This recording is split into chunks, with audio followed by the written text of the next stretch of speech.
அண்ணாமலை மத்திய அரசு தரமாக இருக்கும் கல்வி நிதியை பெற்றுத்தர முடியுமான கனிமொழி நம்ம அக்கா கனிமொழி அவர்கள் காலையில் சமூக வலைதளத்தில் இந்த பதிவு போட்டிருந்தாங்க. அக்கா அவர்களுக்கு பதில் நம்ம கொடுத்துருந்தோம் சமூக வலைதளத்தில். அக்கா அவர்கள் ஒரு விஷயத்தை நல்லா புரிஞ்சுக்கணும். கல்விக்கு பணம் தர மறுக்கிறாங்க அப்படிங்கிறது தவறான ஒரு சொல்லாங்க. மத்திய அரசு பல ஹெட்ல பல பணம் வருது. அது ஆரம்ப கல்வியாக இருக்கட்டும், உயர்கல்வியாக இருக்கட்டும், எல்லா இடத்துக்குமே மத்திய அரசு பணம் கொடுக்குறாங்க. எங்கேயும் இல்லை என்று சொல்லலை. இப்போ இது சமகிரக சிக்ஷா அப்படின்னு சொல்லக்கூடிய அந்த பர்டிகுலர் ஹெட்டு அது எல்லாமே தேசிய கல்வி, புதிய கல்வி, அதை நோக்கி அது மாறிடுச்சு. சர்வ சிக்ஷா அபியான் மாறி இருக்கு. ஸோ இவ்வளவு பேசக்கூடிய அக்கா கனிமொழி அவர்கள் எதற்காக போன ஆண்டு 2024 தமிழக அரசு பிஎம்சி பள்ளிக்கூடத்தை நாங்கள் ஏற்றுக்கிறோன்னு எதற்காக சொன்னாங்க? அதற்கு அக்கா பதில் சொல்ல மாட்டாங்களே. எங்கேயும் கல்விக்கு பணம் இல்லைன்னு யாரும் சொல்லலைங்க. சமகிரக சிக்ஷா ஃபண்டு எதற்கு பயன்படுத்தணுமோ அதற்கு தான் எல்லா மாநிலமே பயன்படுத்த முடியும். தமிழகம் புதுசாக ஒன்று கண்டுபிடிக்க முடியாது. அதைத்தான் தர்மேந்திர பிரதான் அவங்க சொல்லியிருக்கிறாங்க. இந்த பிஎம்ஸ்ரீ பள்ளிக்கூடத்திற்காக புதிய கல்விக் கொள்கையினுடைய முக்கியமான சில விஷயங்களுக்காக நீங்கள் பயன்படுத்தலாம். அதை அவங்க திரிச்சு மாற்றி பேசி நாம் ஏதோ கல்விக்கு பணம் கொடுக்க மத்திய அரசு மறுக்கிறாங்கன்னு தொடர்ந்து பேசுவது சரியல்ல.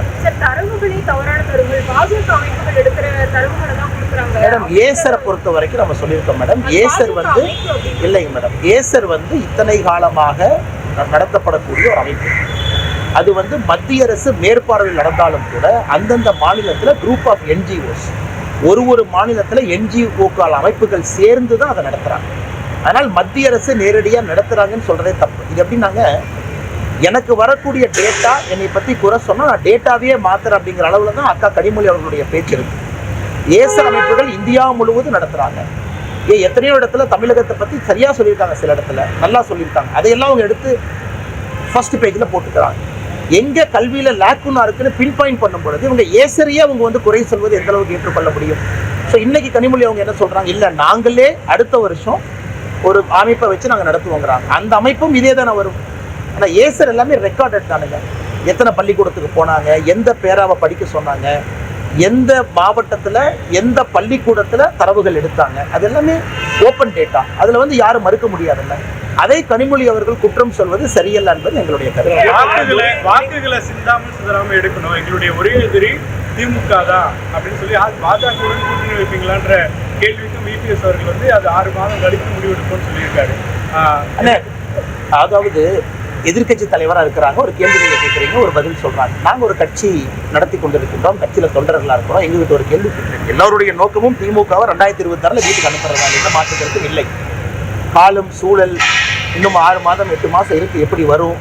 அதே நேரத்தில் தமிழகத்தில் இன்றைக்கி ஆக்ரோஷமாக ஐடியாலஜிக்கல் அடிப்படையில் திமுக அதை மாற்ற கொண்டு போகிறாங்க. ஏன்னா திமுகவின் மீது மக்கள் பெரும் கோபத்தில் இருக்கிறாங்க. பெண்களுக்கு எதிரான குற்றங்கள் தினமும் அதிகமாகிட்டு இருக்கு. இதெல்லாம் தொடர்ந்து பார்க்குறீங்க.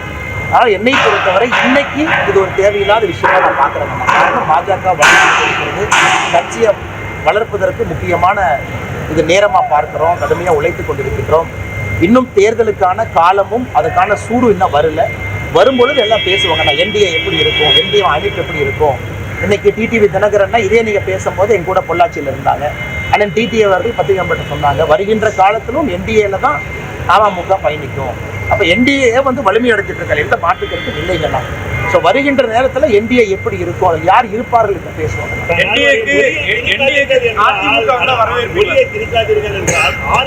அனைவருக்கும் புரியும், ஆனால் பாஜகவினருக்கும் புரிய மாட்டேங்குது. முதல்வர் எப்படி பார்த்துருக்காங்க? ஆனால் சில நேரம் எனக்கு சந்தேகம் என்னன்னா, முதலமைச்சர் கண்ணாடி பார்த்து அவரே பேசுகிறாரோன்னு சந்தேகம் இருக்குது. காலையில் அவர் கண்ணாடியை பார்த்து பேசுகிறார். மொழி யாருமே திரிக்கலையேனா? தமிழகத்தில் தனியார் பள்ளிக்கூடத்தில், எத்தனையோ சிபிஎஸ்சி பள்ளிக்கூடத்தில், எத்தனையோ ஸ்டேட் போர்டு மெட்ரிகுலேஷன் ஸ்கூலில் தமிழ் மொழி கம்பல்சரியே இல்லை. நம்ம தொடர்ந்து அதை தரவுகளோடு பேசுகிறோம். இன்ஃபேக்ட் ப்ரைவேட் ஸ்கூலில் படிக்கக்கூடிய குழந்தைகள் கவர்மெண்ட் ஸ்கூலை விட அதிகமாக இருக்காங்கன்னு நம்ம சொல்கிறோம். அதை முதலமைச்சர் கருத்தை ஏற்றுக்கலையா? நாம சொல்வது அரசு பள்ளியில மட்டும் உங்களுடைய மொழிக் கொள்கையை திரிக்காதீங்கன்னு நாங்கள் சொல்றோம். தனியார் பள்ளியில 3 மொழிகள் படிக்கிறாங்க, 3வது மொழி பிடிச்ச மொழியை படிக்கும் பொழுது அரசு பள்ளிக்கு ஏன் முதலமைச்சர் அவர்கள் உங்க மொழிக் கொள்கையை திணிக்கிறோன்னு சொல்றோம். ஆனால் முதலமைச்சர் அவர்கள் சில நேரம் பேசும்பொழுது கண்ணாடியை பார்த்து பேசுவது போல தான் எங்களுக்கு தோணும். நாங்கள் எங்கேயும் திணிக்கலீங்கன்னா 2020 வரைக்கும் 3வது மொழி என்பது திணிக்கப்பட்டது. அது 2020 அது ஆப்ஷனல் லாங்குவேஜாக நீங்கள் எடுத்து படிக்கன்னு சொல்லியிருக்கோம். இதில் எங்கே திருப்பி வருதுன்னா மும்மொழி கொள்கை விஷயத்தில் ஆதரிக்கும் அண்ணாமலை தமிழகத்தில் இருக்கக்கூடிய கேந்திர வித்யாலய பள்ளிகள் எத்தனை தமிழ் ஏற்கனவே நாங்கள் பதில் சொல்லியிருக்கோம்னா கேந்திரிய வித்யாலயை பொறுத்தவரை உங்களுக்கு தெரியும், ஒரு பள்ளிக்கூடத்துல குறைந்தபட்ச மாணவர்கள் நாங்கள் தமிழ் படிக்கணும்னு சொல்லும் பொழுது அதற்கான ஆசிரியர் வசதியை கேந்திரிய வித்யாலயா பள்ளி ஏற்படுத்தி கொடுக்குறாங்க. அது உங்களுக்கு ஏற்கனவே தெரியும், பார்லிமெண்ட்லேயே அமைச்சர் பதில் சொல்லியிருக்காங்க. குறைந்தபட்சம் ஒரு கிளாஸ்ல மாணவ செல்வங்கள் 25 பேர் நாங்கள் படிக்கணும், 20 பேர் படிக்கணும்னு சொல்லும் பொழுது அவங்க தமிழ் ஆசிரியரை ஹையர் பண்ணி அந்த கேவி ஸ்கூல்ல தமிழ் சொல்லி கொடுக்குறாங்க. இன்னைக்கு முதலமைச்சர் ஒருபடி மேலே போய் எங்களுடைய தமிழ் ஆசிரியர்களை எல்லா கேவி பள்ளிக்கும் நாங்கள் கொடுக்குறோன்னு சொல்லிட்டாங்கன்னா எதுக்கு இந்த பிரச்சனையை அவங்க சொல்லலாமே? எத்தனை பேர்த்துக்கு வேலை வாய்ப்பு உருவாக்கலாமே? அது மத்திய அரசு இவங்களே ஆஃபர் பண்ணலாமல்ல. இன்னைக்கு மத்திய அரசு என்ன சொல்றாங்க, நிறைய மொழி பேசக்கூடிய குழந்தைகள் இருக்கிறாங்க, அவங்க தமிழ் மொழி படிக்க வேண்டும் என்று யார் கேட்டாலும் அங்கே கேந்திரிய வித்யாலயா மறுக்கவில்லை என்பது அதிகாரப்பூர்வமா பார்லிமெண்ட்ல நாம் சொல்லிய பிறகு கேந்திரிய வித்யாலயா தமிழே சொல்லிக் கொடுக்கல. ஏன்னா நீங்க பிரஸ் மீட்ல கேந்திரிய வித்யாலயா தமிழ் சொல்லிக் கொடுக்குற டீச்சர்ஸ் இருக்காங்க, அவங்க சொல்றாங்க. ஏன்னா அங்க அந்த கிரிட்டிக்கல் நம்பர் ஆஃப் ஸ்டூடெண்ட்ஸ் இருக்கும் பொழுது முதலமைச்சர் அவர்கள் ஒரு பொறுப்பில் இருந்து அரசியல் சட்டத்தின் மீது பிரமாணம் எடுத்து அமர்ந்திருக்கக்கூடிய ஒரு நபர் திசை திருப்பி ஒரு பொய் வார்த்தைகள் சொல்லாமா அப்படிங்கிறது என்னுடைய தொடர் குற்றச்சாட்டு.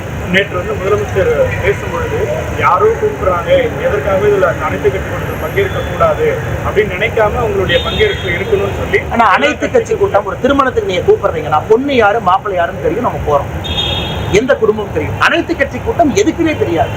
டீலிமிட்டேஷனை பத்தி யார் சொன்னா, டீலிமிட்டேஷன் மக்கள் தொகை அடிப்படையில் நாங்க சொல்லவே இல்லை. டீலிமிட்டேஷனுக்கு கமிஷனும் போடல. எப்ப டீலிமிட்டேஷன் நடக்கும்னு யாருக்குமே தெரியாது. இவர் நாளைக்கு அனைத்து கட்சி கூட்டம் பெண்களை பற்றி, பெண்களுடைய பாதுகாப்பை பற்றி, பாஜக நாங்க போறோம், வானதியக்காரங்க எல்லாரும் போறோம், எதுவுமே சொல்லாதப்ப கற்பனையாக ஒரு அனைத்து கட்சி கூட்டம். கற்பனையா ஒரு கல்யாணத்துக்கு போவீங்களானே? நான் அண்ணன் கிட்ட சொல்றேன்னே, கற்பனையா ஒரு கல்யாணத்துக்கு வாங்க, பொண்ணு மாதிரி ஒருத்தவங்க இருப்பாங்க, மாப்பிள்ளை மாதிரி இருப்பாங்க, எப்படி அந்த கூட்டத்துக்கு போவீங்க?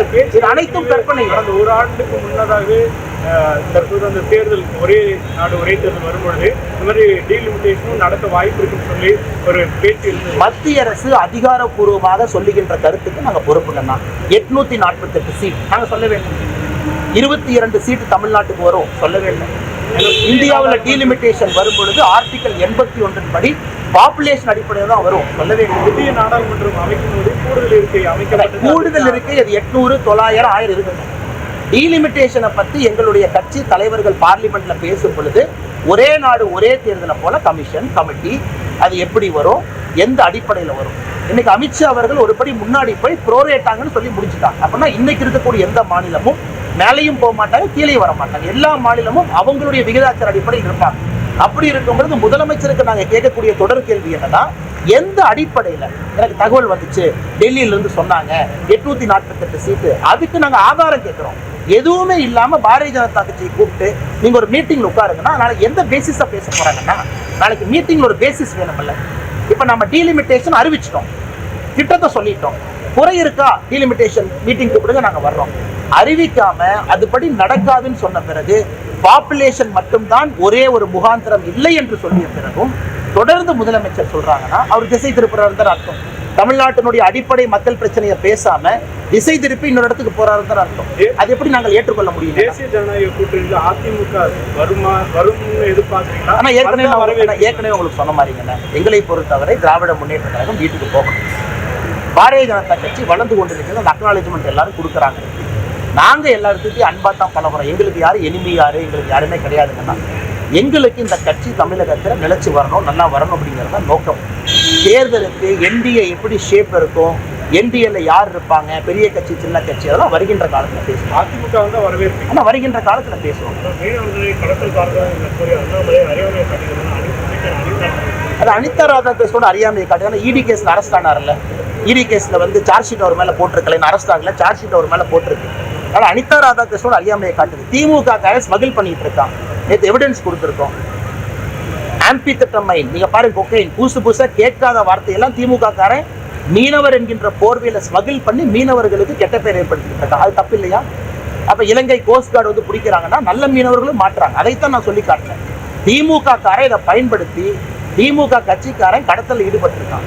இது அனிதா ராதாகிருஷ்ணனுக்கு தெரியாதா? அங்க இருக்கக்கூடிய எம்பி நவாஸ்கனுக்கு தெரியாதா?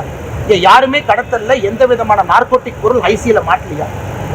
அதற்காக இன்னசென்ட் மீனவர்களும் சிறையில் போய் வைக்கிறாங்க, போட்டை செக் பண்றாங்க. அதனால இன்னைக்கு திமுகவுடைய கடமை இல்லையா?